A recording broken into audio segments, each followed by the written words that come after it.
এই পৃথিবীতে আল্লাহ রাব্বুল আলামিন যত নবী পাঠিয়েছেন সমস্ত নবীদের কি উন্নত মানের চরিত্র দিয়েছেন আর মুজিজা দিয়েছেন, ওহী দিয়েছেন।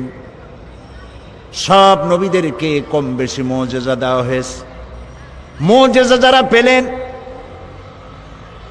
মারা যাওয়ার সঙ্গে সঙ্গে মুজিজা শেষ হয়ে গেল, মুজিজার কার্যকারিতা আর রইল না।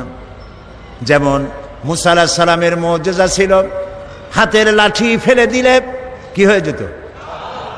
মুসা আলাইহিস সালাম ইন্তেকাল করেছেন, লাঠি খানা কবরে নিয়ে যান নাই। উম্মতেরা হাজারো চেষ্টা করে 1 সেকেন্ডের জন্য 1 বিগত একটা সাপ বানাইতে পারে নাই। দাউদ আলাইহিস সালামের মুজিজা ছিল তার গলার আওয়াজ, এত সুন্দর আওয়াজ তাকে আল্লাহ রাব্বুল আলামিন দান করেছিলেন। তিনি যখন জাবুর শরীফ তেলাওয়াত করতেন উড়ন্ত পাখিগুলি ওড়া বন্ধ করে হযরত দাউদের চতুর্দিকে বসে আল্লাহর কালাম শুনত। লোহা ধরে চাপ দিলে পরে পানি হয়ে হাতের কর দিয়া গলে গলে পড়ে যেত। ঈসা আলাইহিস সালামের মুজিজা ছিল অন্ধ মানুষের চোখের উপরে হাত দিলে চোখ ভালো হয়ে যেত। কুষ্ঠ ব্যাধিগ্রস্ত লোকের গায়ে হাত দিলে ব্যাধি ভালো হয়ে যেত। মুসা আলাইহিস সালাম দুনিয়া থেকে বিদায় হলেন, মুজিজাও বিদায় হয়ে গেল। সুলাইমান আলাইহিস সালামের মুজিজা ছিল সূরা আন-নামল পড়ে দেখেন। গল্প শোনাচ্ছি না, কোরআন শোনাচ্ছি। হযরতে সুলাইমান সকাল বেলায় সিংহাসনে বসতেন, আল্লাহ বলেন 1 মাসের পথ বিনা ইঞ্জিনে উড়ে যেতেন। সন্ধ্যা বেলায় আর 1 মাসের পথ বিনা ইঞ্জিনে উড়ে ফিরে চলে আসতেন। হযরত সুলাইমান ইন্তেকাল করলেন, সিংহাসন কবরে নিয়ে যান নাই। উম্মতেরা 1 সেকেন্ডের জন্য জমিন থেকে 2 আঙ্গুল উপরে উঠাইতে পারে নাই। ঈসা আলাইহিস সালাম ইন্তেকাল করেন নাই, রব্বুল আলামিন তাকে উঠায় নিয়েছেন। তিনি যে অন্ধ লোকের চোখের উপরে হাত দিলে চোখ ভালো হয়ে যেত, তাকে আল্লাহ উঠায় নিলেন। তার ভক্ত অনুরক্ত, তার উম্মতের দাবিদার শত শত কোটি খ্রিস্টান পৃথিবীতে আছে, একটা অন্ধ লোকের চোখে হাত বুলাইয়া কারো চোখ ভালো বানাইয়া দিতে পারে নাই। প্রিয় ভাই সব, এই পৃথিবীতে রব্বুল আলামিন সব নবীকে কম বেশি মুজিজা দিয়েছেন। সব থেকে শ্রেষ্ঠ মুজিজা দিয়েছেন আমাদের নবীকে। নবীজি মুহাম্মদুর রাসূলুল্লাহ সাল্লাল্লাহু আলাইহি ওয়াসাল্লামের জীবনে হাজার হাজার মুজিজা সংগঠিত হয়েছে। নবীজির সমস্ত মুজিজার ভিতরে সর্বশ্রেষ্ঠ মুজিজা যেটা, তার নাম কোরআন। রাসূলের মুজিজার নাম কি? রাসূল দুনিয়া থেকে চিরকালের জন্য বিদায় হয়ে গেছেন, মুজিজা কবরে নিয়ে যান নাই, মুজিজা রেখে গেছেন। এই মুজিজা থাকবে কিয়ামত পর্যন্ত, লোকেরা শুনবে, বোঝে না তাও কান্দে। রমজান মুবারকের মাসে তারাবির নামাজের ভিতরে লোডশেডিং হয়, বিদ্যুৎ চলে গেছে, পাখা ঘোরে না, গরমের মধ্যে ঘরমাক্ত হয়, কোরআন শোনা বাদ দিয়া নামাজিরা বাইর হয়ে যায় না। সারা পৃথিবী জুড়ে সব থেকে বেশি যে কিতাব পড়া হয়েছে তার নাম কোরআন শরীফ।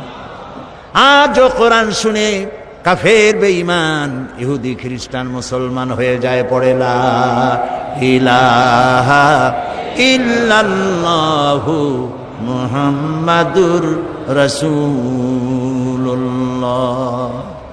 শ্রেষ্ঠ মুজিজা, সুবহানাল্লাহ বলে। সারা বিশ্বের চিরবিস্ময় এই কোরআনকে আল্লাহ রাব্বুল আলামিন নাজিল করে হেফাজতের ব্যবস্থা করেছেন। আল্লাহ রাব্বুল আলামিন বলেন, ইন্না নাহনু নাযালনা যিকরা ওয়া ইন্না লাহু লাহাফিজুন। কোরআন নাজিল করেছি আমি আল্লাহ, আর এর সংরক্ষণের সবটুকুন দায়িত্ব আমি গ্রহণ করেছি। কোরআন হেফাজতের দায়িত্ব কার? আল্লাহ হেফাজত করছে, মানুষের সিনার ভিতরে এটাকে বদ্ধমূল করে দিয়েছেন। আল্লাহু আকবার। ছোট্ট ছোট্ট বাচ্চারা মুখস্থ করে, এতটুকু এতটুকু বাচ্চা 7 বছর 8 বছর বয়স কোরআন শরীফ মুখস্থ করে ফেলাইছে। এটা যদি আল্লাহর না হতো তাহলে কি সম্ভব ছিল ভাই? সম্ভব ছিল না। প্রতি রমজান মাসে, বুখারীর হাদিস, প্রতি রমজান মাসে জিবরাইল আলাইহিস সালাম নবী করিম সাল্লাল্লাহু আলাইহি ওয়াসাল্লামের কাছে আসতেন আর বলতেন, এ পর্যন্ত যতটুকু নাজিল হয়েছে আমাকে পড়ে শোনান। নবী করিম সাল্লাল্লাহু আলাইহি ওয়াসাল্লাম তেলাওয়াত করে শোনাইতেন আর জিবরাইল আলাইহিস সালাম শুনতেন। এরপরে হযরত জিবরাইল বলতেন, ইয়া রাসূলুল্লাহ, এবার আমি পড়ি, আপনি শোনেন। এটা এই জন্য করতেন যাতে করে আল্লাহর কালাম মুখস্থ করার ব্যাপারে কোনো ভুল ত্রুটি হয়ে না যায়। দেখেন না, রমজান মাস আসার আগে হাফেজ সাহেবরা একজন আরেকজনের শুনাইতে থাকে যাতে ইয়াদে কোনো রকম সর্বনাশ না হয়, 3 পারা দিয়ে 7 পারায় না ঢোকে, 9 পারা দিয়ে 13 পারায় না যায়। এই জন্য হাফেজ 2 জন রাখা লাগে মসজিদে, যেহেতু পিছনে তো আপনারা বুঝবেন না যে কোন জায়গাতে কোন সর্বনাশ হয়ে গেল। ঠিক কিনা বলেন? নবী করিম সাল্লাল্লাহু আলাইহি ওয়াসাল্লামের কাছে যে বছর নবী করিম সাল্লাল্লাহু আলাইহি ওয়াসাল্লাম ইন্তেকাল করবেন, তার জীবনের শেষ রমজানে হযরত জিবরাইল এলেন, এসে বললেন, ইয়া রাসূলুল্লাহ, গোটা কোরআন শরীফ পুরাটা আপনি আমাকে তেলাওয়াত করে শোনান। তিনি তেলাওয়াত করলেন, জিবরাইল শুনলেন। জিবরাইল বললেন, এবার আমি পড়ি, তেলাওয়াত করি, আপনি শোনেন। আবার তিনি তেলাওয়াত করলেন, শুনলেন। হযরত জিবরাইল বললেন, আবার তেলাওয়াত করুন, আমি শুনবো। আবারও তিনি তেলাওয়াত করলেন, জিবরাইল শুনলেন। হযরত জিবরাইল বললেন, এবার আমি আবার তেলাওয়াত করি, আপনি শোনেন। নবী করিম সাল্লাল্লাহু আলাইহি ওয়াসাল্লামের ইন্তেকালের বছর শেষ রমজানে হযরত জিবরাইল 2 বার শুনাইছেন এবং হযরতে রাসূল 2 বার হযরতে জিবরাইলকে শুনিয়েছেন। কোরআনের অথেন্টিসিটির ব্যাপারে, এর বিশুদ্ধতার ব্যাপারে গোটা পৃথিবী নির্বাক, হতবাক, বিস্ময় হতবাক হয়ে গিয়েছে। কোরআনের মতো বিশুদ্ধ গ্রন্থ আল্লাহর আরশের নিচে জমিনের উপরে দ্বিতীয় আরেকটি নয়। বলুন আল্লাহু আকবার। এ হচ্ছে সেই কোরআন। এই কোরআন কোনো গতানুগতিক কিতাব নয়। এর মধ্যে রয়েছে ইতিহাস, রয়েছে বিজ্ঞান। আল্লাহ পাক বলছেন, আর রহমান আল্লামাল কোরআন, তিনি দয়াবান, তার এত দয়া যে তিনি কোরআনের মতো একখানা কিতাব আমাদের দিয়েছেন। সুবহানাল্লাহ। গতকালকে বলছিলাম না, কি বলছিলাম? মাথা তো ঝুলাইলেন। গতকাল বলেছিলাম, অনেক কথার মধ্যে এটা বলেছিলাম আল্লাহর কথা।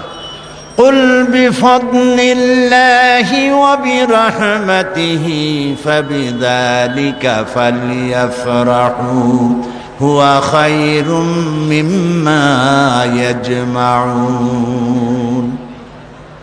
বলুন হে নবী, আপনি বলেন, বিফাদলিল্লাহি ওয়া বিরহমাতিহি, আল্লাহর করুণা, আল্লাহর দয়া হচ্ছে তোমাদের প্রতি এই যে কোরআনের মতো একখানা কিতাব আল্লাহ তোমাদের দিয়েছেন। জুড়ে বলেন সুবহানাল্লাহ। আল্লাহ, তোমার কোরআন সহি তেলাওয়াতের তৌফিক আমাদের দাও। আল্লাহ, তোমার কোরআন বোঝার তৌফিক তুমি আমাদের দাও। হায় আল্লাহ, তোমার কোরআন প্রতিষ্ঠার আন্দোলনে আমাদের সকলকে শামিল করে দাও। কোরআন, এতে রয়েছে ইতিহাস, এতে রয়েছে দর্শন, ভূগোল, খগোল, নৃতত্ত্ব, ভূতত্ত্ব, এতে রয়েছে জিওমেট্রি, ম্যাথামেটিক্স, অ্যালজেব্রা, এতে রয়েছে পৌরবিজ্ঞান, সমাজবিজ্ঞান, এতে রয়েছে স্বরাষ্ট্র, পররাষ্ট্র নীতি, রয়েছে অর্থনীতি, রয়েছে রাজনীতি, সব নীতি রয়েছে এর মধ্যে। কিন্তু রাজনীতি আছে বলে কোরআন কোনো রাজনীতির কিতাব নয়। ভাইরা বুঝতেছেন আপনারা? রাজনীতি আছে বলে কোরআনকে কি আমরা বলবো? কখনো বলবো না। কোরআনে বিজ্ঞান আছে তাই বলে আমরা এটা বিজ্ঞানের কিতাব বলবো না। কোরআনে অর্থনীতি আছে বলে এটাকে আমরা অর্থনীতির কিতাব বলবো না। তবে কি বলবো? আমরা বলবো, এই পৃথিবীর মানব গোষ্ঠী তাদের জীবন পরিচালনার জন্যে যত নীতি প্রয়োজন সকল নীতির মূল নীতি বিধৃত হয়েছে এই কোরআনের মধ্যে। সব আছে, আল্লাহ তাআলা সব কথা খুলে খুলে বয়ান করে দিয়েছেন। এখন এই যে কোরআন আমরা পেয়েছি আল্লাহর কাছ থেকে, আল্লাহ তাআলা আমাদের দিয়েছেন, এই কোরআন শুধু নামাজ রোজার কথা বলেনি। কোরআন শরীফ ৬৬৬৬টি আয়াত বলা হয় কম বেশি।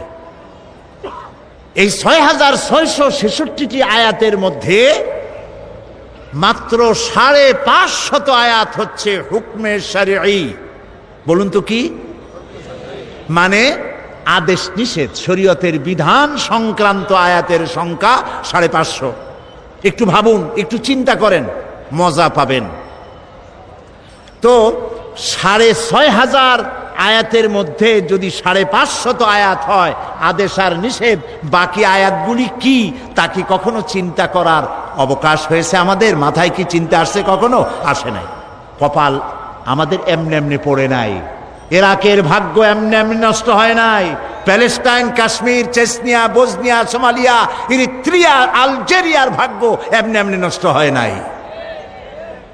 নষ্ট হয়েছে আমাদের কারণে। কাদের কারণে? আমাদের কারণে। আমরা কোরআনের কাছের থেকে যখন যাই চোখ বুজে যাই। এক ফকির, সে নাকি বলেছিল, কোন জাতের ফকির জানি না, সে তার স্রষ্টার কাছে বলেছিল, স্রষ্টা আমি তো গরিব ফকির, তোমায় তো সব কিছুই দিতে পারো, তা আমাকে যদি তুমি একটু ধনসম্পদ দিতে, যা দিয়ে আমি জীবনে খয়রাত না করে পারি, ভিক্ষা না করে পারি, এরকম যদি একটু কিছু দিতা। তার দোয়া মঞ্জুর হয়ে গেল। এখন তার জন্য স্রষ্টা ব্যবস্থা একটা করলেন। ওই ফকির রাস্তা দিয়ে বাড়ি আসতেছে, বাড়ির কাছাকাছি এসে চিন্তা করলো, আচ্ছা অন্ধরা রাস্তা হাঁটে কেমনে, কেমনে তারা পথ চেনে, একটু দেখি তো কিভাবে অন্ধরা চোখ না থাকলে কি কষ্টটা তাদের হয়। চোখ বুঝা বাড়ি যাওয়ার রওনা করছে। প্রতিমধ্যে একটা বস্তার মতো পায়ে ঠেকলো। সে গালি দিল, কোথার বস্তার বেটা, বস্তা একটা বস্তা ভালাই ধুইছে, থর আর জাগা পাইল না, রাগ করে গালাগালি দিয়ে বাড়ি চলে আসলো। অনেকদিন পর সে দোয়া করলো যে আল্লাহ, হে আমার স্রষ্টা, দোয়া তো কবুল হইল না। স্রষ্টা স্বপ্নে জানাইলো, তোমারে তো আমি দিছিলাম, কিন্তু তুমি তোমার ভাগ্য পাও দিয়ে ঠেলে ফেলেছ। সব জায়গায় চোখ খুলে আসছো, যেখানে মণিমুক্তা ভরা বস্তা রাখছিলাম ওই জায়গায় চোখ বুঝাইতে গেছো। এই পৃথিবীতে মানুষের, মুসলমানেরা তাদের স্বাধীনতা, সার্বভৌমত্ব, তাদের ইজ্জত, তাদের সম্ভ্রম, তাদের নেতৃত্ব, তাদের কর্তৃত্ব, তাদের প্রভুত্ব পৃথিবীর উপরে প্রতিষ্ঠিত করে দেবে যে কোরআন, সেই কোরআনের ব্যাপারে তারা অন্ধ। সব বোঝে, কোরআন বোঝে না। বিমল মিত্রের কড়ি দিয়া কিনলাম বই, এত বড় বই, আগাগোড়া পড়তে মাথায় যন্ত্রণা হয় না। শরৎচন্দ্র, বঙ্কিম, রবীন্দ্রনাথের রচনাবলী এত বড় বড়, সব পড়ে মাথায় যন্ত্রণা হয় না। কিন্তু কোরআনে কারিমের অনুবাদ সহ পড়তে গেলে মাথায় যন্ত্রণা, পেটে গ্যাস্ট্রিক, চোখের মধ্যে জ্বালা করে, কানের মধ্যে সনসন করে, তাই তকদিরও ঠন ঠন করে। এই তকদিরকে যদি আমরা তকদির খুলতে চাই, ভাগ্য বদলাতে চাই, এই কোরআনের বিকল্প আকাশের নিচে জমিনের উপরে কিচ্ছু নাই। প্রিয় ভাই সব, এই কোরআন এমন এমন ঘটনা বর্ণনা করেছে যা ষষ্ঠ শতাব্দীর দুনিয়া এর কিছুই জানত না। এ কোরআন অবশ্য কিছু কিছু ঘটনা ইহুদিদের কেতাব এসছে, কিন্তু তা অতিরঞ্জিত, বিকৃত হয়ে এসেছে। আল্লাহ পাক ওহীর মাধ্যমে নবী করিম সাল্লাল্লাহু আলাইহি সাল্লামকে ইতিহাস শিখাইছেন, ইতিহাস জানিয়েছেন। আদম আলাইহিস সালাম, নূহ আলাইহিস সালাম, ইব্রাহিম আলাইহিস সালাম, ফিরাউন, নমরুদ ইত্যাদির ইতিহাস, রাসূলকে সঠিক ইতিহাস কে শিখাইছে বলেন? আল্লাহ রাব্বুল আলামিন বলেন, তিলকা মিন আম্বাইল গায়বি নূহিহা ইলাইকা মা কুনতা তা'লামুহা আনতা ওয়ালা قومك من قبل هذا। এটা হলো সেই অজ্ঞাত ঘটনা বলি, যে আপনি এ সম্পর্কে কিছুই জানতেন না, আপনিও জানতেন না, আপনার কওমও জানতো না। আমি ওহীর মাধ্যমে সঠিক ঘটনাগুলি আপনাকে জানিয়ে দিয়েছি। হযরত ইউসুফ আলাইহিস সালামের ঘটনা বর্ণনা করে আল্লাহ পাক বলছেন, যালিকা মিন আম্বাইল গায়বি নূহিহি ইলাইকা ওয়া মা কুনতা লাদাইহিম ইয আজমাউ আমরাহুম ওয়া হুম ইয়ামকুরুন। এটা হলো সেই ঘটনা যা আমি ওহীর মাধ্যমে আপনাকে জানিয়েছি, ইউসুফ আলাইহিস সালামের ঘটনা। অথচ তার ভাইরা যখন ঐক্যবদ্ধভাবে তার বিরুদ্ধে ষড়যন্ত্র করতেছিল, তখন আপনি সেখানে উপস্থিত ছিলেন না। আমি ওহীর মাধ্যমে প্রাগ ঐতিহাসিক এসব ঘটনা আপনাকে জানিয়ে দিয়েছি। আল্লাহ রাব্বুল আলামিন হযরত মূসা আলাইহিস সালামের ঘটনা রাসূলকে কোরআনের মাধ্যমে শোনাচ্ছেন আর বলছেন, وَمَا كُنْتَ بِجَانِبِ الْغَرْبِيِّ إِذْ قَضَيْنَا إِلَى مُوسَى الْأَمْرَ وَمَا كُنْتَ مِنَ الشَّاهِدِينَ। আর সিনাই পর্বতের পশ্চিম প্রান্তে মূসা আলাইহিস সালামকে আমি যখন তাকে নির্দেশাবলী দিয়েছিলাম, আপনি সেখানে উপস্থিত ছিলেন না। আমি ওহীর মাধ্যমে আপনাকে সে ঘটনাও জানিয়েছি। كذلك نقص عليك من أنباء ما قد سبق وقد آتيناك من لدنا ذكرا। এভাবেই আপনার কাছে অতীতের সমস্ত ঘটনা বলি আমি আপনাকে নিজের নিকট থেকে একটির পর একটি করে ওহীর মাধ্যমে জানিয়ে দিয়েছি। এভাবে আল্লাহ তাআলা রাসূলকে ইতিহাস জানালেন। আল্লাহ তাআলা রাসূলকে বিশ্বলোক সম্পর্কে, ঊর্ধ্বলোক সম্পর্কে জ্ঞান দান করেছেন। 1665 খ্রিস্টাব্দে স্যার আইজ্যাক নিউটন তিনি মাধ্যাকর্ষণ শক্তির কথা বিশ্ববাসীকে জানালেন। কিন্তু আশ্চর্যের কথা যে নবী করিম সাল্লাল্লাহু আলাইহি ওয়াসাল্লাম কখনো কোনো সায়েন্স ল্যাবরেটরিতে কোনো গবেষণা করেননি, কোনো একাডেমিক কোয়ালিফিকেশন গ্রহণ করেননি, লিখতে জানেন না, পড়তে জানেন না। স্যার আইজ্যাক নিউটন যে তথ্য তিনি দিলেন 1665 খ্রিস্টাব্দে, আজ থেকে 1500 বছর পূর্বে এক নিরক্ষর উম্মি নবীর মুখ থেকে আল্লাহ রাব্বুল আলামিন সেই মাধ্যাকর্ষণ শক্তির কথা কোরআন শরীফে আল্লাহ উল্লেখ করে দিয়েছেন। আল্লাহ রাব্বুল আলামিন বলেন, ইন্নাল্লাহা ইউমসিকুস সামাওয়াতি ওয়াল আরদা আন তাজুলা। নিশ্চয়ই আল্লাহ নবমণ্ডল এবং ভূমণ্ডলকে এমন ভাবে ধারণ করে রেখেছেন যে এটা পরস্পর থেকে বিচ্ছিন্ন হতে পারে না। এর মধ্যেই ইঙ্গিত রয়েছে যে প্রত্যেকটি গ্রহের আলাদা আলাদা ল অফ গ্র্যাভিটেশন, মাধ্যাকর্ষণ শক্তি রয়েছে। সুবহানাল্লাহ বলুন। আমি ব্ল্যাক হোলের কথা আপনাদেরকে গত বছর না কবে শুনিয়েছিলাম। এই ব্ল্যাক হোলের কথা, অন্ধকূপের কথা আজ বিজ্ঞানীরা বলছেন। মহাশূন্যের ভিতরে রয়েছে ব্ল্যাক হোল। ব্ল্যাক হোলটা কি, একথা আমি আপনাদের সামনে আলোচনা করেছিলাম যে সূর্য হচ্ছে পৃথিবীর চাইতে 13 লক্ষ গুণ বড়, আর গ্যালাক্সির ভিতরে, ছায়াপথের ভেতরে, মিল্কি ওয়ের ভেতরে রয়েছে অসংখ্য তারকা এমন, যার এক একটি তারকা যে সূর্য পৃথিবীর চাইতে 13 লক্ষ গুণ বড়, এরকম 2.5 থেকে 3 কোটি সূর্য খাইয়া হজম করতে পারে এমন হাজার হাজার তারকা আল্লাহ তাআলা মহাশূন্যে রেখে দিয়েছেন। বিজ্ঞানীরা মনে করেছিল এইটাই সব থেকে বড়, মহাশূন্যের থেকে বড় আর কিছু নাই। পরবর্তী সময় বিজ্ঞানীরা দেখলো যে না, ওর থেকেও বড় জিনিস আছে। সেটা কি? সেটা হলো ব্ল্যাক হোল, অন্ধকূপ। সেই অন্ধকূপ হচ্ছে এত বড় কূপ যে তারকাগুলি, ওই তারকা, কোন তারকা কোন তো, যে তারকায় সূর্য খাইতে পারে, এই রকমের অসংখ্য সূর্য খাইয়া হজম করতে পারে যে তারকাগুলি, সেই তারকাগুলি মহাশূন্যে ঘুরতে ঘুরতে যদি ব্ল্যাক হোলের রেঞ্জের ভিতরে এসে যায়, তাহলে ব্ল্যাক হোল এই তারকাগুলিকে চকলেটের মতো চুষে নিমিষের মধ্যে অদৃশ্য করে দেয়। এই কথা বিজ্ঞান বলল কবে? এই মাত্র কদিন আগে। আল্লাহ রাব্বুল আলামিন এই ধারণা আজ থেকে ১৫০০ বছর আগে নবীজির কাছে ব্ল্যাক হোলের ধারণা দিয়ে রেখেছেন। আল্লাহ তাআলা বলছেন, ফালা উকসিমু বিমাওয়াকিন নুজুম, শপথ সেই পতিত স্থানের যেখানে তারকাসমূহ নিপতিত হয়। বিজ্ঞানীরা খুঁজলো তারকাগুলি নিপতিত হয় কোথায়, তারা খুঁজে পেল সেই ব্ল্যাক হোলের ভেতরে তারকাগুলি নিপতিত হয়। এই কথা আজকে আবিষ্কার হলো, কিন্তু কোরআন বলেছে অনেক অনেক অনেক আগে। সুবহানাল্লাহ। প্রিয় ভাই সব,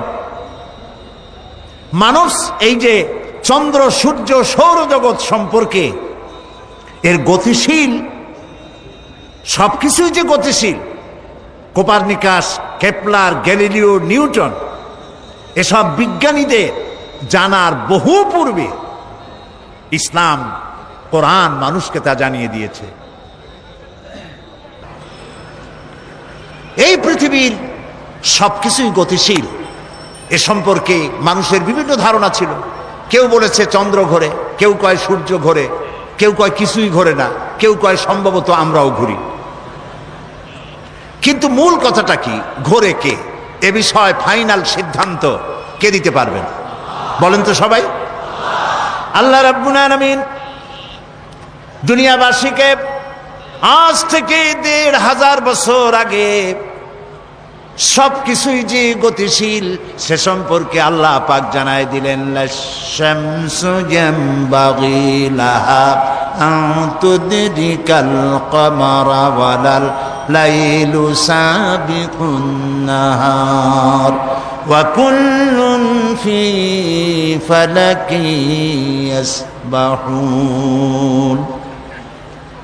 প্রবল জ্ঞানী হইবে যাহারা, আপন মনেতে বুঝিবে তাহারা, রাত্রি পারে না আগে যাইবার, দিনের স্থান করি অধিকার। চন্দ্র বাঁধে না সূর্যের গায়েতে, সূর্য পারে না চন্দ্রকে ধরিতে, যার যে স্থান বহাল রাখিয়া ভ্রমণ করিছে খোদাকে ডরিয়া। ওয়া কুল্লুন ফি ফালাকি ইয়াসবাহুন, যা কিছু আছে মহাশূন্যে সব ঘুরছে ঘুরছে ঘুরছে, কেউ দাঁড়ানো নাই।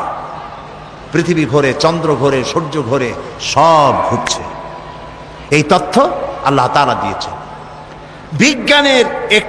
বিজ্ঞানের অনেক থিওরির ভিতরে এটিও একটি থিওরি যে বিজ্ঞানের কোন থিওরি ফাইনাল নয়। আজকে এক বিজ্ঞানী এক কথা বললো, কালকে আরেকজন এসে থাপ্পড় মেরে তারটা উড়াই দিয়ে নিজেরটা এস্টাবলিশ করতো, ঠিক না? কিন্তু কোরআন শরীফের ব্যাপারে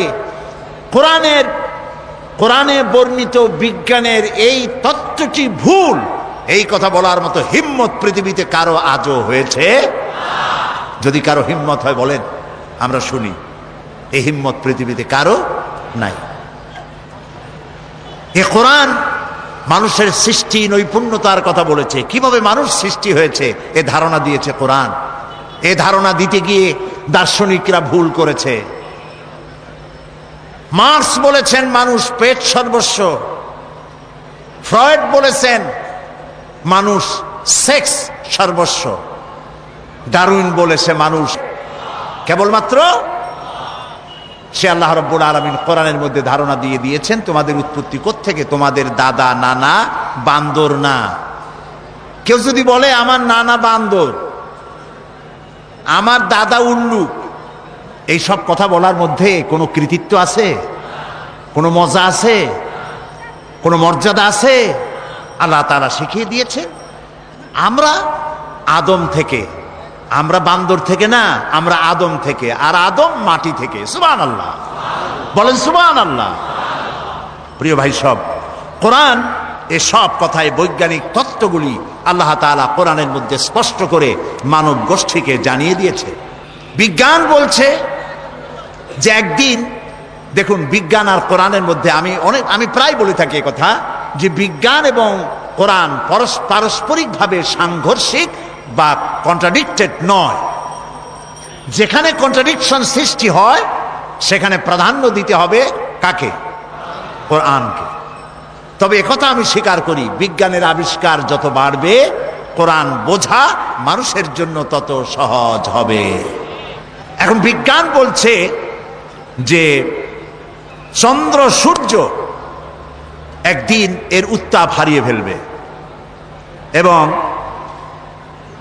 চাঁদে কোনো আলো থাকবে না, সূর্যে কোনো আলো থাকবে না, এমন এক সময় আসবে। কে বলল? বিজ্ঞান বলল। বিজ্ঞানের আজকের এই বক্তব্য ১৫০০ বছর আগে আল্লাহ রাব্বুল আলামিন কোরআনে কারীমের মাধ্যমে নবীজিকে জানায় দিয়েছেন, ইয়াসআলু আইয়ানা ইয়াউমুল কিয়ামা ফাইদা বারিকাল বাসার ওয়া খাসাফাল কামার ওয়া জুমিআশ শামসু ওয়াল কামার। আল্লাহ তাআলা বলেন, এরা রাসূলকে জিজ্ঞেস করে যে কিয়ামত কবে হবে। আল্লাহ তাআলা বলেন, নবীজি আপনি বলে দেন যেদিন মানুষ তার দৃষ্টি শক্তি ঝলসে যাবে আর চাঁদে কোনো আলো থাকবে না, সূর্যেরও একই অবস্থা হয়ে যাবে। চাঁদ এবং সূর্যের আলো থাকবে না, এই কথা আজকে বলতেছে বিজ্ঞানীরা, কিন্তু আল্লাহ তাআলা ১৫০০ বছর আগে কোরআনে কথা বলে রেখেছেন। ইযাস শামসু কুবিরাত ওয়া ইযান নুজুমুন কাদারাত ওয়া ইযাল জিবালু সুজ্জিরাত। যেদিন সূর্যে কোনো আলো থাকবে না, নক্ষত্রগুলো স্থানচ্যুত হয়ে যাবে আর পাহাড়গুলো সরে যাবে। কিয়ামতের কথা জিজ্ঞাসা করা হলে পরে আল্লাহ রাব্বুল আলামিন এ জবাব দিয়া দিলেন, সূর্যেও আলো থাকবে না, চাঁদেও আলো থাকবে না, সব কিছু শেষ হয়ে যাবে। এবং বিজ্ঞানীদের মতে প্রকৃতি সমস্ত প্রক্রিয়া একদিন বন্ধ হয়ে যাবে। এই প্রকৃতি, এই সূর্য চন্দ্রের চলাচল, এই সমুদ্র মহাসমুদ্রের জোয়ার ভাটা, এই পৃথিবীর চলমান সভ্যতা, এর সব কিছু একদিন শেষ হয়ে যাবে, বিজ্ঞানীরা বলছে। কিন্তু এই সব বক্তব্য আজ তারা বলছেন বা কিছুদিন আগে বলছেন। এবার আল্লাহ কি বলছেন দেখুন, কোরআনে কারীমের মাধ্যমে আল্লাহ তাআলা বিশ্ববাসীকে ১৫০০ বছর পূর্বে জানায় দিয়েছেন, কুল্লু মান আলাইহা ফানি ওয়া ইয়াবকা ওয়াজহু রাব্বিকা যুল জালালি ওয়াল ইকরাম। বিশ্ব যা কিছু আছে সব ধ্বংস হয়ে যাবে, একমাত্র অবশিষ্ট থাকবেন তিনি, যিনি এই সব কিছুকে সৃষ্টি করেছেন। তার অস্তিত্ব ছাড়া আর সব শেষ হয়ে যাবে। সুতরাং বিজ্ঞান যা কিছু আমাদেরকে বলেছে তার বহুলাংশে আল্লাহ তাআলা কোরআনে কারীমের মধ্যে এই তত্ত্বগুলি আমাদেরকে জানিয়ে দিয়েছেন। আজ যে উদ্ভিদের কথা বলা হচ্ছে, উদ্ভিদ সম্পর্কে গবেষণা চালিয়ে বিজ্ঞানীরা বলছেন, এই সিদ্ধান্তে তারা উপনীত হয়েছেন যে প্রকৃতির মধ্যে উদ্ভিদ হচ্ছে মানুষের সব থেকে বড় বন্ধু। আল্লাহ তাআলা এই কথা কোরআনে কারীমের মধ্যে বলে রেখেছেন উদ্ভিদ সম্পর্কে। ওয়াল আরদা বাদা যালিকা দাহাহা আখরাজা মিনহা মাআহা ওয়া মারআহা। আল্লাহ তাআলা অতঃপর তিনি জমিনকে বিস্তার করে দিয়েছেন এবং এর দ্বারা তিনি উদ্ভিদ উদ্গত করে দিয়েছেন। গাছের চারা হলো এই যে গাছগুলি, গাছ আমাদের বন্ধু। গাছ আমাদের কি বলেন সবাই? গাছ আমাদের বন্ধু। আমাদের বন্ধু, সেই জন্য এদের প্রাণ সংহার করি আমরা চোখ বুজিয়া। গাছ আমাদের বন্ধু। সারাদিন সারা রাত অহরহ পৃথিবীর মানুষ এবং প্রাণী জগৎ বাতাস থেকে বিশুদ্ধ অক্সিজেন গ্রহণ করে আর নাক থেকে সবগুলিকে কার্বন ডাই অক্সাইড করে বের করে দেয়। পরিবেশ নষ্ট হয়ে যায়, বিষাক্ত হয়ে যায়। এই বিষাক্ত পরিবেশকে পরিশুদ্ধ করার জন্য পৃথিবীর মানুষের কোনো ফ্যাক্টরি নাই, কলকারখানা নাই। আল্লাহ তাআলা গাছ বানিয়েছেন। এই গাছ গুল্মলতা, তৃণলতার রং হলো সবুজ, আর এই সবুজের কাজ হচ্ছে, এই সবুজের খাদ্য হলো আমাদের জন্য যেটা বিষ সবুজের জন্য সেটা খাদ্য। আমাদের ছেড়ে দেওয়া কার্বন ডাই অক্সাইড তারা গ্রহণ করে, এবং সূর্যের উত্তাপ, সূর্যের আলো আর গ্রিন রং দুটোতে মিলে এক প্রকারের রন্ধন ক্রিয়ার মধ্য দিয়ে সারা রাত বসে এটাকে তারা আবার অক্সিজেন বানায়া শূন্যের ভিতরে ছেড়ে দেয়, যা দিয়ে জগৎবাসী বেঁচে থাকে। সুবহানাল্লাহ। এই জন্য আপনি প্রয়োজনে তো গাছের পাতা ছিঁড়বেন, কিন্তু বিনা প্রয়োজনে আপনি প্রয়োজনে গাছ কাটবেন, বিনা প্রয়োজনের গাছের পাতাও ছিঁড়বেন না, কারণ গাছের পাতাগুলি আল্লাহর জিকির করে। মুসলিম শরীফের হাদিসে এসেছে, কেউ যদি একটি গাছ লাগায় সৎ নিয়ত করে, ওই গাছের ফল যত প্রাণীতে খাবে, যত পাখিতে খাবে, মানুষের আশ্রয় নিবে, মানুষের উপকৃত হবে, সদকায়ে জারিয়ার এই সওয়াব কিয়ামত পর্যন্ত বৃক্ষ যে লাগিয়েছিল তার আমলনামায় লেখা হবে। সুতরাং গাছ কাটবেন বেশি না লাগাবেন বেশি? বলেন, কি করবেন? বেশি বেশি করে লাগাবেন। প্রিয় ভাই সব, এই পৃথিবী আল্লাহ সৃষ্টি করে, কুল কায়নাতকে সৃষ্টি করে যত দয়া করেছেন, সমস্ত দয়া একত্রিত করলে কোরআন নাজিল করে যে দয়া করেছেন তার সমান হবে না। সর্বশ্রেষ্ঠ দয়া হচ্ছে যে কোরআনের মতো একখানা কিতাব তিনি আমাদেরকে দান করেছেন। আমরা বলি সুবহানাল্লাহ। এবং এই কোরআন আল্লাহ নাজিল করেছেন, দিয়েছেন এই কারণে আল্লাহ তাআলা বলছেন, ওয়া'আলাল্লাহি কাসদুস সাবিলি ওয়া মিনহা জাইরুন ওয়ালাউ শাআ লাহাদাকুম আজমাইন। আর সোজা রাস্তা বলে দেওয়ার দায়িত্ব আমি আল্লাহর। যেখানে রয়েছে অসংখ্য বাঁকা পথ, এই অসংখ্য বাঁকা পথ হচ্ছে মানুষের তৈরি করা মতবাদগুলি, সব হলো বাঁকা পথ। মানুষের তৈরি করা মতবাদগুলি সোজা পথ না বাঁকা পথ? এই বাঁকা পথ সমূহের মধ্যে সোজা পথ বলে দেওয়ার দায়িত্ব আল্লাহ তাআলার। তিনি নিজে বলছেন, এটা আমার দায়িত্ব, এটা আমি বলে দেব। আর তাই তিনি যুগে যুগে পেগম্বর প্রেরণ করেছেন এবং তাদের কাছে বাণী পাঠিয়েছেন, কিতাব দিয়েছেন। সর্বশেষ নবী এলেন আমাদের নবী, সর্বশ্রেষ্ঠ নবী, সর্বশেষ নবী, বিশ্ব নবী মুহাম্মদুর রাসূলুল্লাহ সাল্লাল্লাহু আলাইহি ওয়াসাল্লাম। আর তার কাছে শরীয়তকে, দ্বীনকে আল্লাহ তাআলা পূর্ণ করলেন, মুকাম্মাল করলেন, কমপ্লিট করলেন কোরআন নাজিল করে দিয়ে। সুবহানাল্লাহ। সেই জন্য এই কিতাব আল্লাহ তাআলা নাজিল করেছেন, যে কোরআন আমি আপনাদের সামনে আলোচনা করছি বা আমরা করতেছি, এ কোরআন হচ্ছে মহাবিশ্বের মহাবিস্ময়।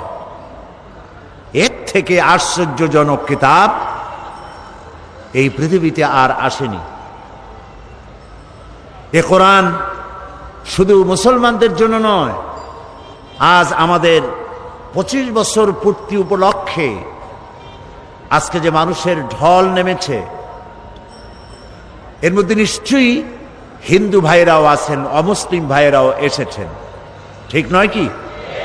আর যদি তারা নাই আসেন তাহলে প্রতি বছর মুসলমান হয় কারা? এই মঞ্চে আপনারা দেখেছেন শত শত, গত 25 বছরে শত শত হিন্দু, বৌদ্ধ, খ্রিস্টান এই মঞ্চে ইসলাম কবুল করেছেন। আলহামদুলিল্লাহ বলেন।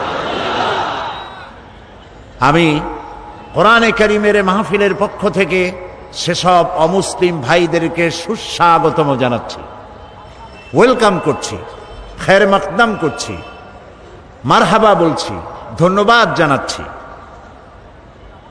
কারণ এ কোরআন শুধু মুসলমানদের জন্য আসেনি। হুদাল লিন্নাস, হাদা বায়ানুল লিন্নাস। এ কোরআন গোটা বিশ্ববাসীর জন্য। সুবহানাল্লাহ। যারা মানুষ নামে পদবাচ্য যারা বিবেচিত, যাদের নাম মানুষ, তাদের জন্য কোরআন। এই জন্য কোরআন অন্যান্য ধর্মীয় পুস্তকের মতো নয়। কোরআন হচ্ছে মানব জীবনের একটি পূর্ণাঙ্গ জীবন বিধান। এ কোরআন যখন নাজিল হয় আর নবী করিম সাল্লাল্লাহু আলাইহি ওয়াসাল্লাম যখন এটা পড়তেন, তখন তৎকালীন কাফেরেরা নবী করিম সাল্লাল্লাহু আলাইহি ওয়াসাল্লামকে পাগল বলতো, জেনে ধরা রোগী বলতো, নাউজুবিল্লাহ। এখন নবীকে যদি পাগল বলা হয়, জেনে ধরা রোগী বলা হয়, তাহলে আঘাতটা লাগে কোথায়? আল্লাহর অস্তিত্বে আঘাত লাগে। আল্লাহর নবীকে যখন মুশরিকদের পক্ষ থেকে পাগল বলা হলো, জেনে ধরা রোগী বলা হলো, মজনুন বলা হলো, আল্লাহর পক্ষ থেকে তার জবাব এলো, রব্বুল আলামিন তাদের কথার জবাবে শুনিয়ে দিলেন, ওয়ামা সাহিবুকুম বিমাজনুন, তোমাদের সাথী তিনি পাগল নন।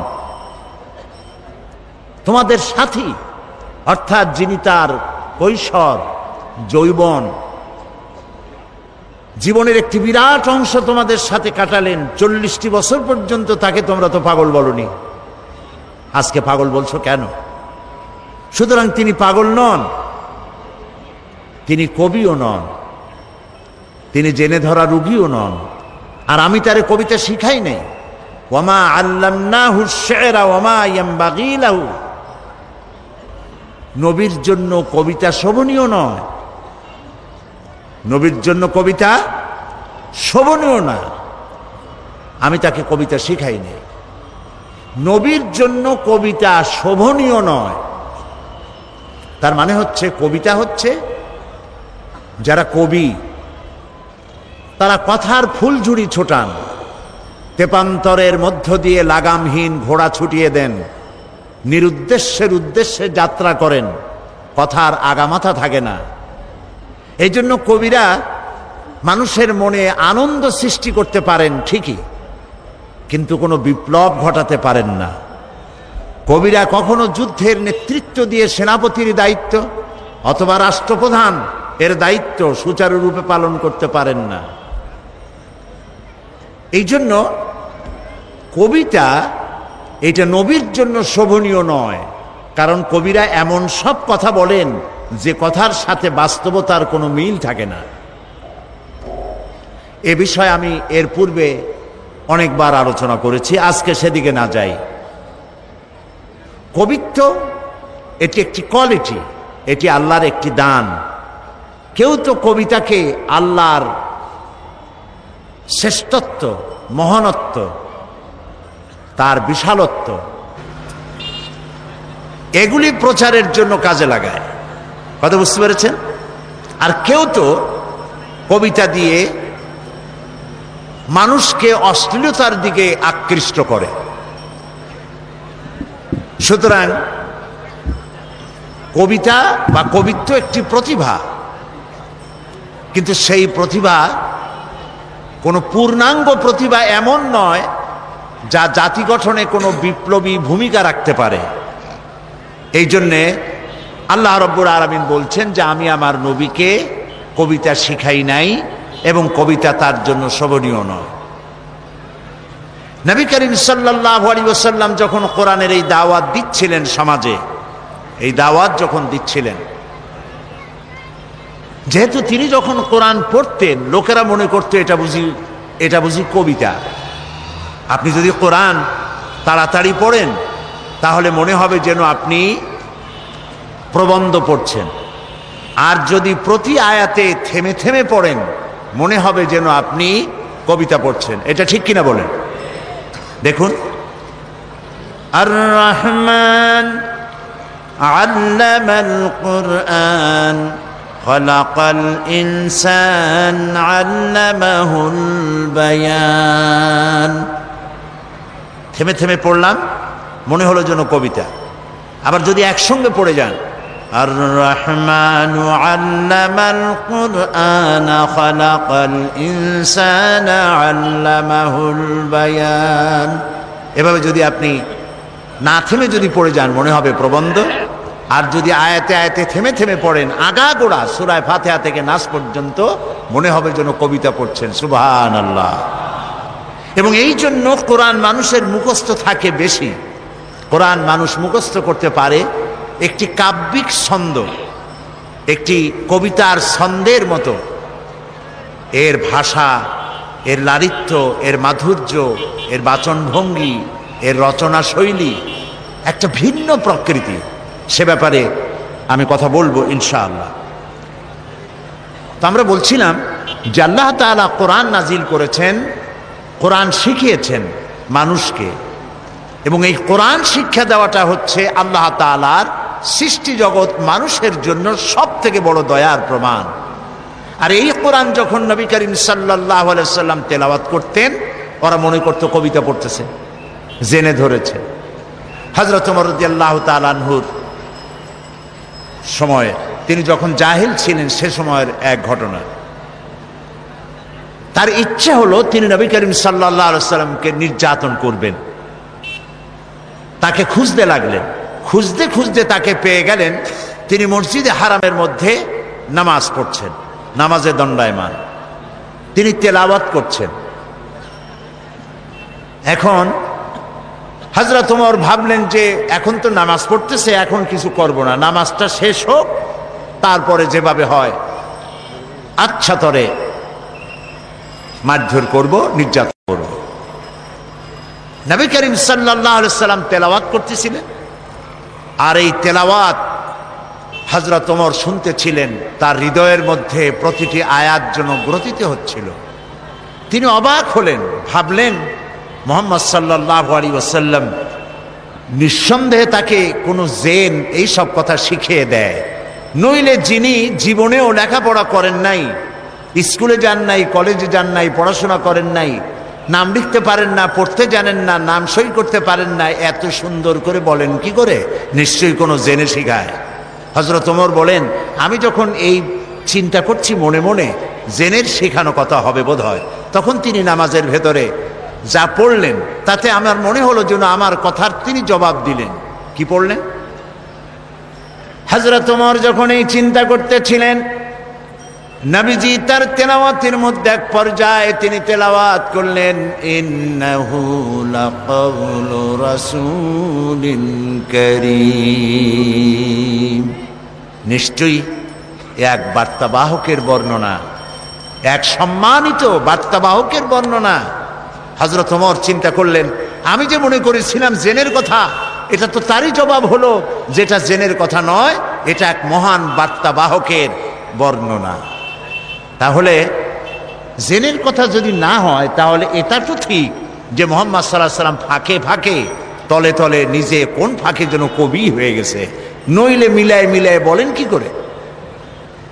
হযরত ওমর বলেন, আমি যখন মনে মনে ভাবলাম নবীজি কবি হয়ে গেছেন, মুহাম্মদ সাল্লাল্লাহু আলাইহি ওয়াসাল্লাম কবি হয়ে গেছেন, তখন তিনি নামাজের ভেতরে যা তেলাওয়াত করলেন আমি বুঝলাম আমার কথার জবাব পেয়ে গেছি।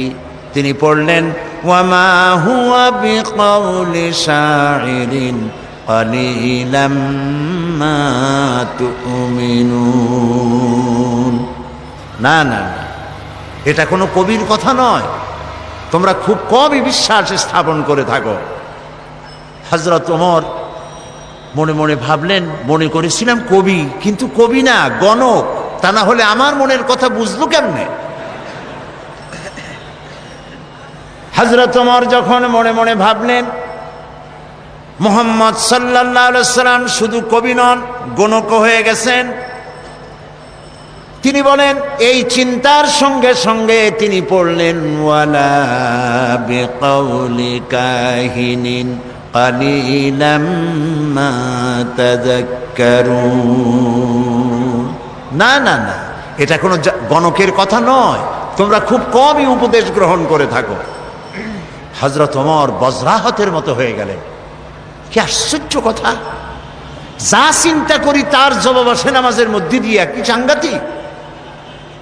এটা জেনের কথা নয়, এটা কবির কথা নয়, এটা গণকের কথা নয়, তবে এটা কি?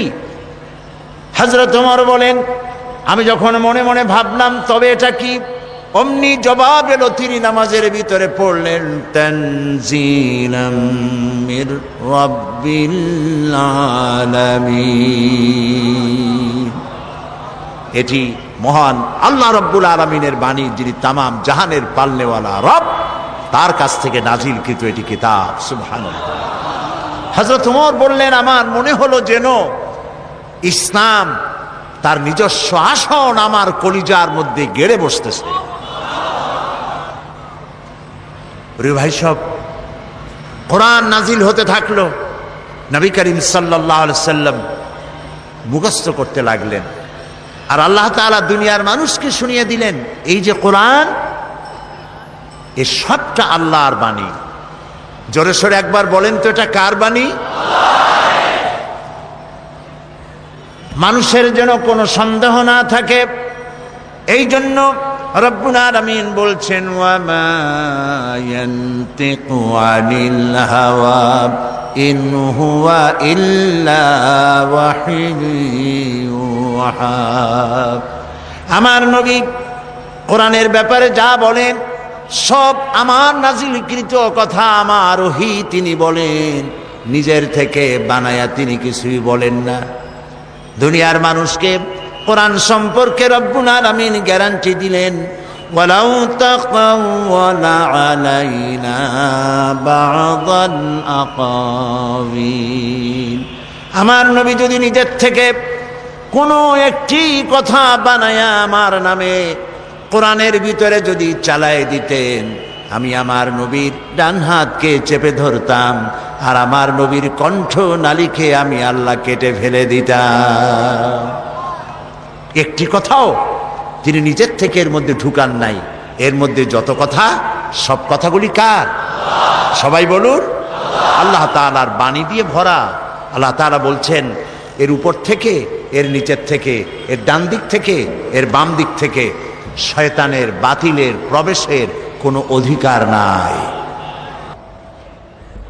মানুষের যেন কোনো সন্দেহ না থাকে, এই জন্য রব্বুল আলামিন বলছেন, ওয়া মা ইয়ানতিকু আনিল হাওয়া ইন হুয়া ইল্লা ওয়াহিয়ুন ইউহা। আমার নবী কোরআনের ব্যাপারে যা বলেন সব আমার নাজিলকৃত কথা, আমার ওহী তিনি বলেন, নিজের থেকে বানায়া তিনি কিছুই বলেন না।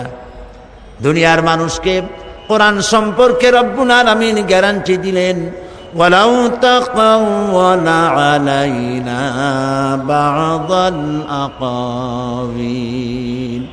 আমার নবী যদি নিজের থেকে কোনো একটি কথা বানায়া আমার নামে কোরআনের ভিতরে যদি চালায় দিতেন, আমি আমার নবীর ডান হাতকে চেপে ধরতাম, আর আমার নবীর কণ্ঠ নালীকে আমি আল্লাহ কেটে ফেলে দিতাম। একটি কথাও তিনি নিজের থেকে এর মধ্যে ঢুকান নাই। এর মধ্যে যত কথা, সব কথাগুলি কার? সবাই বলুন, আল্লাহ তাআলার বাণী দিয়ে ভরা। আল্লাহ তাআলা বলছেন, এর উপর থেকে, এর নিচের থেকে, এর ডান দিক থেকে, এর বাম দিক থেকে শয়তানের, বাতিলের প্রবেশের কোনো অধিকার নাই। এটিকে হেফাজত করেছেন স্বয়ং আল্লাহ রাব্বুল আলামিন। কে হেফাজত করেছেন? আল্লাহ তাআলা নিজেই। এই জন্য কোরআন আল্লাহ নাজিল করেছেন, এই নাজিল করার জন্য একজন বিশ্বস্ত ফেরেশতাকে ব্যবহার করেছেন। সব ফেরেশতা আল্লাহর কাছে বিশ্বস্ত, যেহেতু ফেরেশতাদের এই মাজাল নাই, তাদের এই ক্ষমতাই নাই যে আল্লাহর হুকুমের বাইরে কোনো কাজ তারা করতে পারে। তাদের দায়িত্বই হচ্ছে আল্লাহর হুকুম মেনে নিজেদেরকে পরিচালিত করা। এর বাইরে কিচ্ছু করার কোনো গুঞ্জাইশ তাদের নাই। কিন্তু এই ফেরেশতাদের মধ্য থেকে একজন ফেরেশতাকে আল্লাহ বেছে নিলেন, যাকে আল্লাহ তাআলা বললেন শাদীদুল কুওয়া, যাকে বললেন রূহুল আমিন। আমরা তাকে কি নামে চিনি? মাশাআল্লাহ, আপনারা সবাই জানেন তার নাম হযরতে জিবরাইল আলাইহিস সালাম। তিনি হলেন আল্লাহ তাআলার জেনুইন, অথেন্টিক, স্পেশাল মেসেঞ্জার। সমস্ত নবীর কাছে এই ওহী পাঠাবার জন্য আল্লাহ তাকে ব্যবহার করেছেন। এই কোরআন সবটা হলো ওহী। এই কোরআনের মধ্যে সবটা কি? ওহী। এখন ওহী কি জিনিস সেটা আমাদেরকে বুঝতে হবে। ওহী শব্দের অর্থ হলো ইশারা করা, কোনো জিনিসের ভাব উদ্রেক করে দেওয়া, মনের মধ্যে কোনো ভাবের উদ্রেক করে দেওয়া, ইশারা করে দেওয়া। এখন এই ওহী কয়েক প্রকার হয়ে থাকে। এই ওহীর কথা কোরআন শরীফে বলা হয়েছে, মৌমাছির কাছেও আল্লাহ ওহী করেছেন, আবার মুসা আলাইহিস সালামের মায়ের কাছেও ওহী করেছেন। তো মৌমাছির কাছে যে ওহী আল্লাহ করেছেন, সেখানে কি জিবরাইল এসেছিল?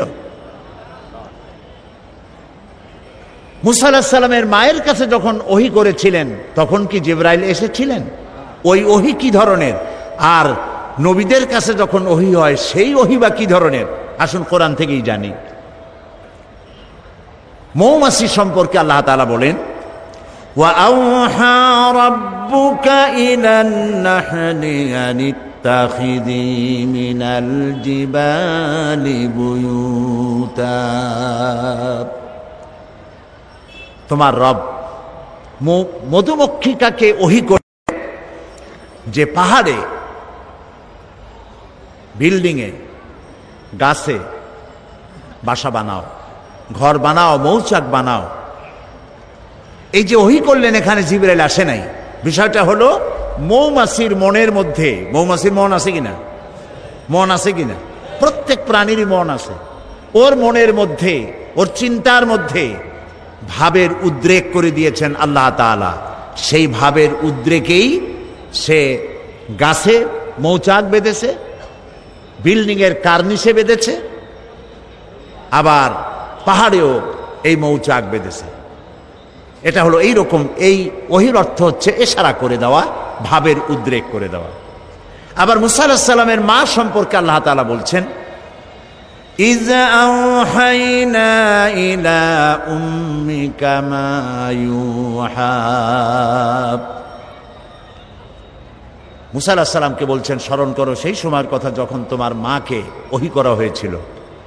সেটা হলো, ফেরাউন বলেছিল যে আমার এই দেশে যত নারীরা গর্ভবতী হবে পাহারা লাগাও, এদের মধ্যে যে সমস্ত কন্যা সন্তান প্রসব করবে তাদেরকে বাঁচিয়ে রাখো, আর যত পুত্র সন্তান হবে সবগুলিকে মেরে ফেলো, যাতে মুসা আলাইহিস সালাম আসতে না পারে।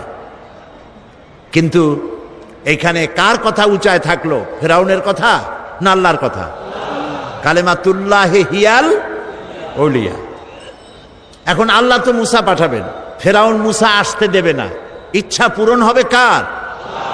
এই 4-5 জনে কইলে হয় নাকি? জোরে জোরে কন না, কার? আল্লাহ তাআলার ইচ্ছা পূরণ হবে। মুসা আলাইহিস সালামের মায়ের পেটে মুসা আলাইহিস সালাম এলেন। আল্লাহ তাআলা বলছেন, আমি তাকে ওহী করলাম। তার মানে হলো, যখন মুসাকে তিনি প্রসব করবেন, মুসা আলাইহিস সালামকে, তখন মুসা আলাইহিস সালামের মায়ের মনের মধ্যে ভাবের উদ্রেক করে দিলেন আল্লাহ তাআলা এভাবে, সন্তান প্রসব করেই তাকে একটি বাক্সের ভিতরে আটকাইয়া নদীর ভিতরে ছেড়ে দাও। এখানে জিবরাইল আলাইহিস সালাম আসে নাই। সুতরাং এই সব ব্যাপারে যত ওহীর কথা হয়, বুঝতে হবে ভাবের উদ্রেক করে দেওয়া, ইশারা করা। কিন্তু এই ওহী যখন কোনো নবীর প্রতি ওহী করা হয়, বলা হয়, তখন বুঝতে হবে সেখানে এসেছিলেন কে? জিবরাইল আলাইহিস সালাম। এই কথাটি আল্লাহ তাআলা কোরআনে কারীমের মধ্যে বলছেন, ইন্না আওহাইনা ইলাইকা কামা আওহাইনা ইলা নূহিন ওয়ান নাবিয়্যিনা মিন বা'দিহি। নিশ্চয়ই আমি আপনার প্রতি ওহী নাজিল করেছি, এবং এই ওহী শুধু আপনাকে দিয়ে শুরু করি নাই, এই ওহী নাজিল করেছি আপনার প্রতি যেমন করে নাজিল করেছিলাম নূহ আলাইহিস সালামের প্রতি এবং তার পরবর্তী সমস্ত নবীদের উপরে। ওয়া আওহাইনা ইলা ইব্রাহিমা ওয়া ইসমাঈলা ওয়া ইসহাকা ওয়া ইয়াকুবা ওয়াল আসবাত। এবং এইভাবে করে ইব্রাহিম, ইসমাঈল, ইসহাক, ইয়াকুব আলাইহিমুস সালাম এবং তার আওলাদদের প্রতি যত নবী হয়েছে, প্রত্যেক নবীর কাছে আমি ওহী পাঠাইছি জিবরাইলের মাধ্যমে। আচ্ছা, জিবরাইলকে না দিয়া আল্লাহ তাআলা নিজে বললে অসুবিধা কি হইতো? প্রশ্ন উঠতে পারে।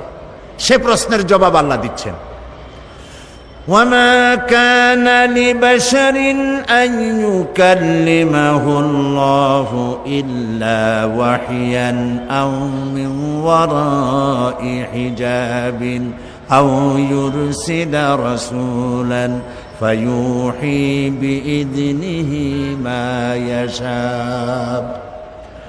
আল্লাহ তাআলা বলেন এটা কখনোই সম্ভব নয় যে আল্লাহ রাব্বুল আলামিন কোন মানুষের মুখোমুখি হয়ে কোন মানুষের সামনাসামনি হয়ে তিনি কথা বলবেন, এটা আদৌ সম্ভব নয়। আল্লাহ তাআলা কোন মানুষের সামনাসামনি কথা বলবেন এটা আদৌ সম্ভব নয়, কারণ আল্লাহ তাআলা বলেছেন লা তুদরিকুহুল আবসার, কোন দৃষ্টি শক্তি আমাকে তার দৃষ্টির সীমার ভেতরে পরিব্যাপ্ত করতে পারবে না। সুবহানাল্লাহ কইতে ইচ্ছা করে না? মূসা আলাইহিস সালাম বলেছিলেন রব্বি আরিনি, আয় আল্লাহ আমি তোমারে দেখতে চাই। আল্লাহ তাআলা সাফ একটি জবাব দিয়েছেন লান তারানি, কখনো দেখতে পারবে না। মূসা আলাইহিস সালাম খুব আদুরে নবী ছিলেন, বেশি আদরের ছিলেন। তিনি যখন বেশি বেশি দেখতে চাইলেন আল্লাহ তাআলা বললেন তাহলে একটি পরীক্ষা হোক, টেস্ট হোক, দেখতে পারবা কিনা তার একটা টেস্ট হতে হবে। আল্লাহ তাআলা তার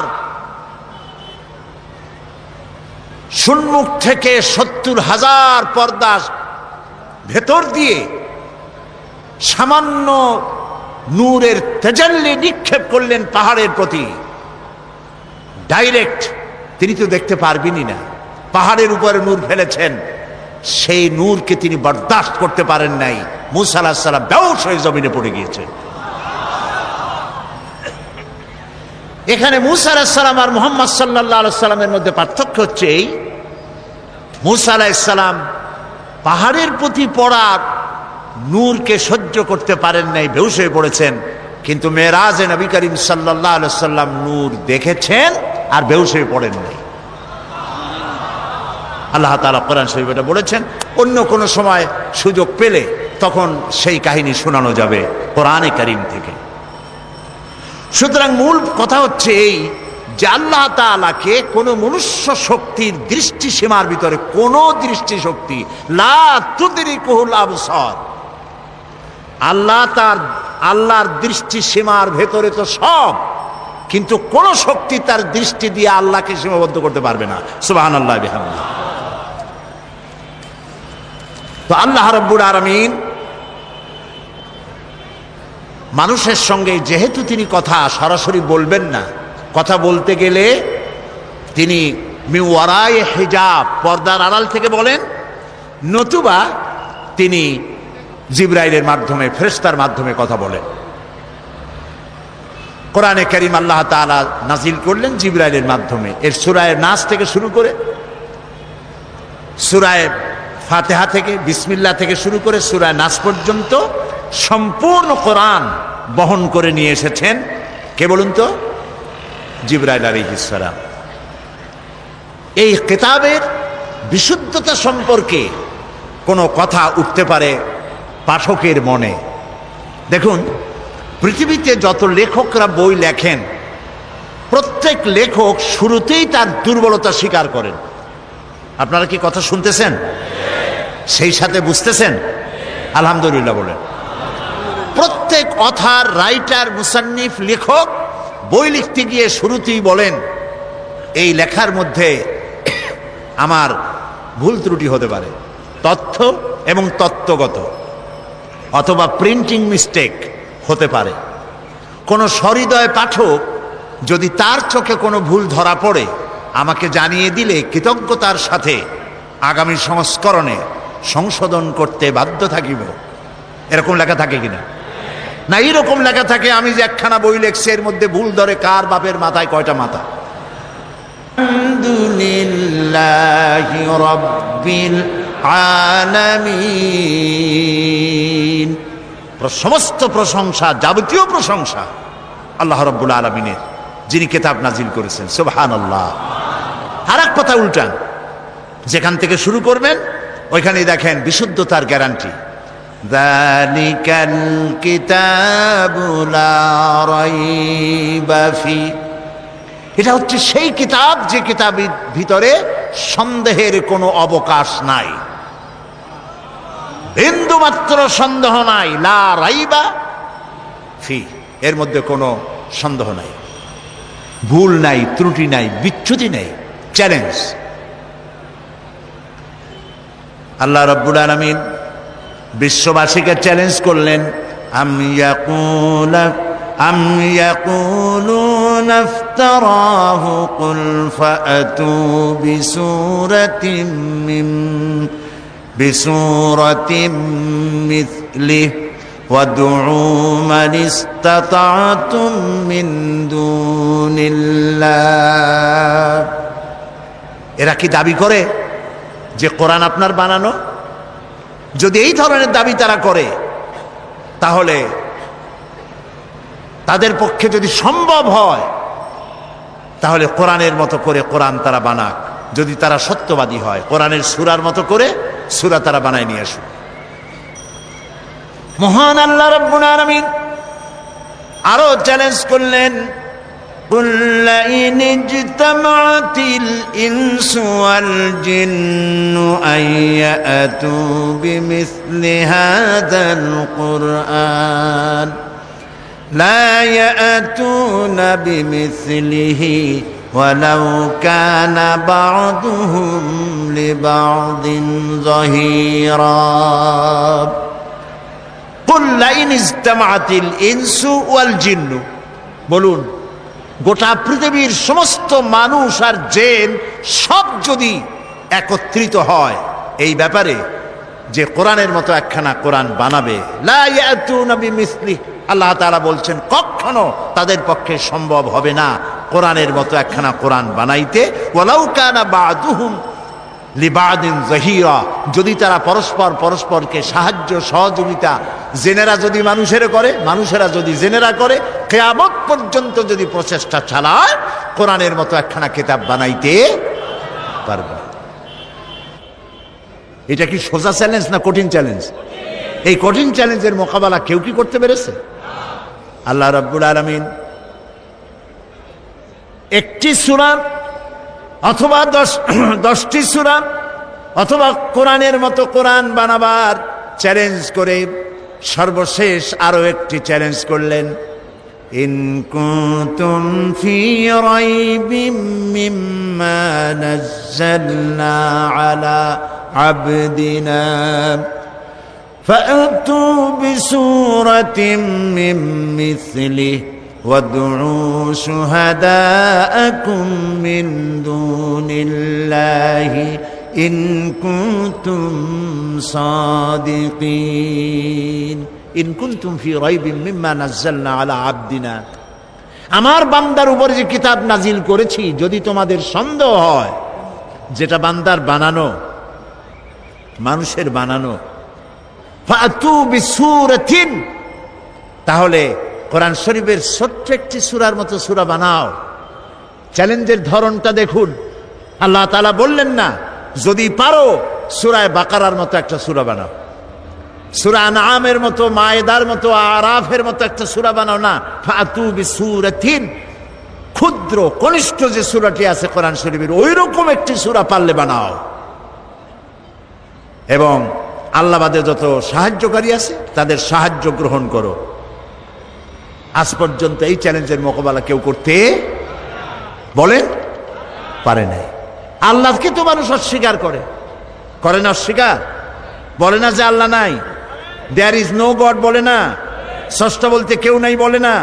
এরকম পাগল ছাগল দুনিয়ায় আছে যারা বলে স্রষ্টা বলতে কেউ নাই বলে, কিন্তু এ কথা কেউ বলে না যে কোরআন শরীফ এটা মানুষের বানানো, এটা বলে না কেউ। আপনারা শুনছেন নাকি কেউ বলেছে কোরআন মানুষের বানানো? বলে না। কেন বলে না? কারণ হলো এরা জাতে মাতাল হলেও তালে ঠিক আছে। ওদের চিন্তা যে যদি বলি এটা মানুষের বানানো, তাহলে যারা শুনবে তারা এসে পাড়ায় ধরবে, বলবে বেটা তুইও তো মানুষ, পারলে বানা কোরআন শরীফ একটু দেখা। মুসাইলামায়ে কাজ্জাব নবুয়তের দাবি করলো, আর তাকে চেপে ধরলো উম্মতেরা।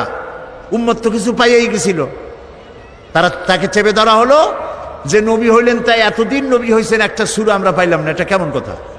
মুহাম্মদ সাল্লাল্লাহু আলাইহি সাল্লামের উপরে এত সূরা আসে, নিয়ে কুলাইতে পারেন, আর আপনি একটাও দিতে পারলেন না। সে কয় যে দেখো আমি কেবল না নবী হইলাম, জিবরাইল একটু আসবে তো আসতে দাও।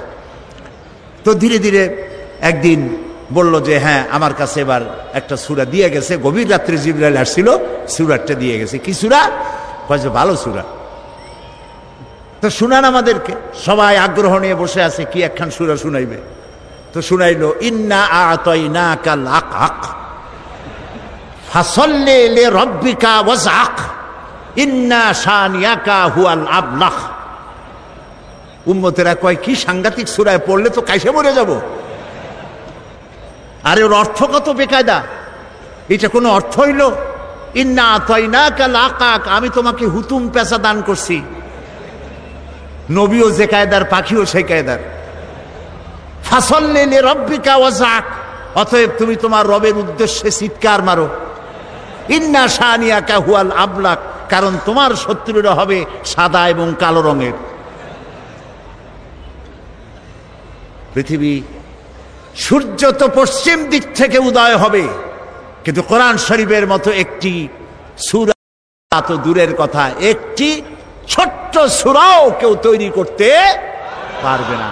এবার জোরে সোরে বলেন সুবহানাল্লাহ। এটার নাম হচ্ছে কোরআন শরীফ। এটার নাম কি? কোরআন শরীফ। এই কোরআন হচ্ছে চিরন্তন শাশ্বত এক বিশাল মুজিজা। সুবহানাল্লাহ বলতে ইচ্ছে করে না ভাই? কোরআন কি মুজিজা।